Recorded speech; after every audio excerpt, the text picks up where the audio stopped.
안녕하세요. 정태근 변호사입니다. 최근에도 지역주택조합에 대한 자문 또 대출에 대한 기표를 일주일에 한두 개씩 이어져 오고 있습니다. 하면서 좀 이렇게 스스로도 오답노트나 체크리스트를 만들어서 좀 살펴보고 새로운 건들이 오면 같은 시행착오를 하는 조합이나 비대위 또는 어떤 대출금융기관, 증권사나 PM사들이 있어서 한번 꼭 우리가 그 지역주택조합의 대출을 진행하기 전에 짚어봐야 될 부분들을 한번 말씀드리는 시간을 갖고자 합니다. 첫 번째로는 사업수지표를 좀 살펴보실 필요가 있습니다. 처음에 이제 조합에서 사업수지표를 짜왔는데 토지를 너무 비싼 가격에 구입했다거나 아니면 지출되는 비용이 너무 과도한 경우들이 있습니다. 또는 손해배상 책임들을 이미 지고 있는 지역주택조합이 있는데 이를테면 업무대행사라든지 용역사와 계약을 체결했다 해제되면서 손해배상 예정금 또는 위약금을 지불하게 되는데 그 부분이 사업수지로 들어오게 되면 거기 써져 있는 대로 계획한 대로 분양이 이루어지고 사업이 마무리된다고 하더라도 쇼티지가 날 수밖에 없는, 그렇기 때문에 나중에 준공이 이루어질 수가 없거든요. 그런 사업 수지표라면 대출을 진행할 때 좀 더 주의해서 살펴보셔야겠다. 가끔은 이런 상황에서 보완책을 제시해달라고 얘기했을 때 추가 분납금을 받을 겁니다. 또는 임의세대 분양이 이루어지는 경우에 분양대금을 더 높여서 받으면 됩니다 라고 말씀하시는 경우들이 있는데, 사실 진행하다 보면 지금 사업수지표에 써져 있는 것보다 더 많은 돌발 비용들이 발생하는 경우가 많기 때문에 시작하는 단계에서부터 이미 마이너스 난 수지표를 가지고 오시고 이걸 추가 분담금이나 일반 분양하는 경우에 분양가를 높여서 해결하겠다라는 보완책만 가지고 진행하시는 것은 위험하다. 그렇게 브릿지 대출이 이뤄지더라도 본 PF가 나올 가능성은 매우 낮기 때문에 최초의 대출을 진행하시고 사업을 구성하는 단계부터 해당 비용과 수익에 대해서는 체크하실 필요가 있겠습니다. 두 번째는 토지 주소에 대한 체크예요. 우리가 보통 95% 말씀 많이 하시지요. 이 주택건설 대지 면적이 95%에 상당하는 사용 권원을 확보해야만 하는데 이거에 대한 정리가 제대로 이루어지지 않은 상태에서 대출 문의가 이루어지거나 사업 진행이 이루어지는 경우가 생각보다 상당히 많습니다. 엑셀표에 한번 쭉 이 전체적인 이 사업 부지의 면적과 지금 확보되어 있는 계약서들을 다시 한번 검토하셔서 이번에 대출금이 집행됐을 때 95%가 달성되는지에 대해서 반드시 체크해 보셔야 됩니다. 실무상 보통 이 가지고 오신 계약서는 잔금길이 넘어가 있는 경우가 많습니다. 그리고 해제된 경우들도 있어요.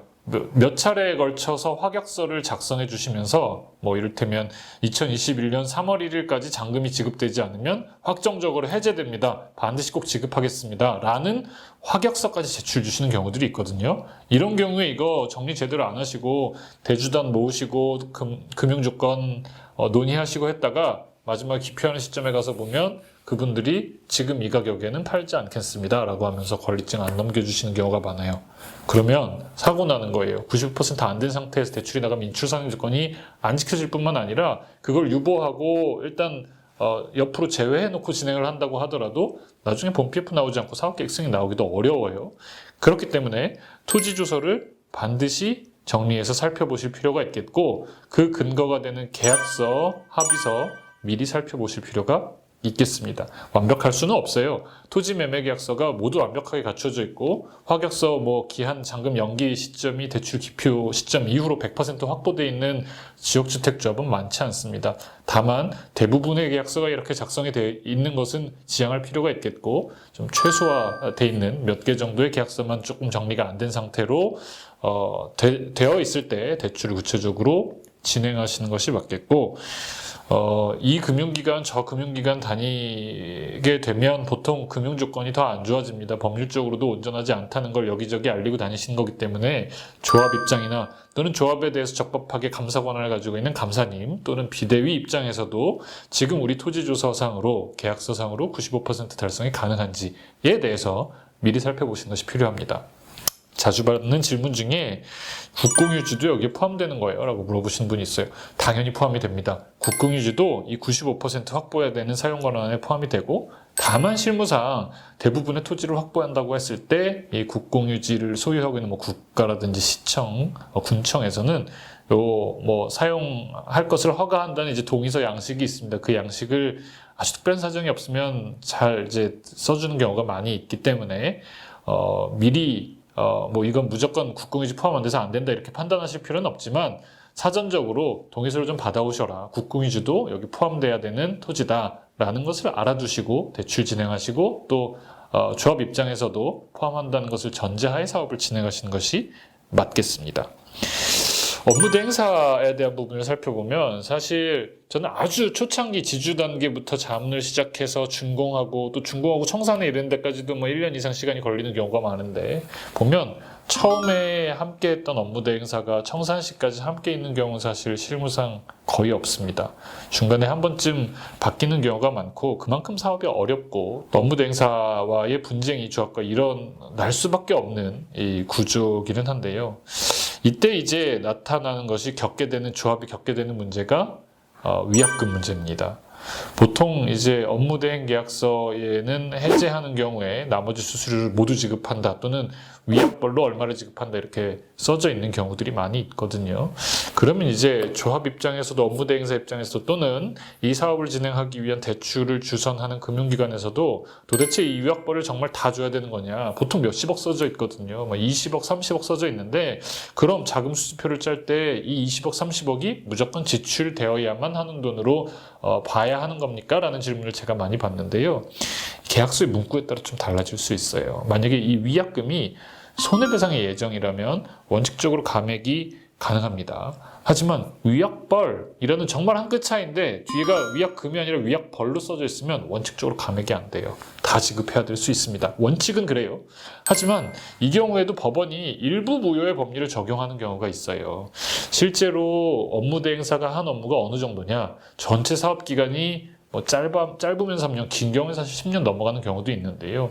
뭐 시작하자마자 그만두는 건지 아니면 지주작업 잘 끝내고 조합 설립인가 받고 사업계획 승인 받고 한참 공사를 진행하다가 준공이 거의 다 이루어진 상태에서 업무 대행 계약이 해제되는 건지 이런 업무의 기간이라든지 실제로 한 업무의 양도 고려해서 실제로 업무를 한 것이 거의 없다라고 한다면 이 위약벌 조항에 대해서도 일부 무효의 법리를 적용해서 다 지급할 필요가 없다라는 판결이 나오는 경우도 있으니까요. 이건 구체적인 사안에 따라 좀 다르다는 점 알아두시면 좋겠습니다.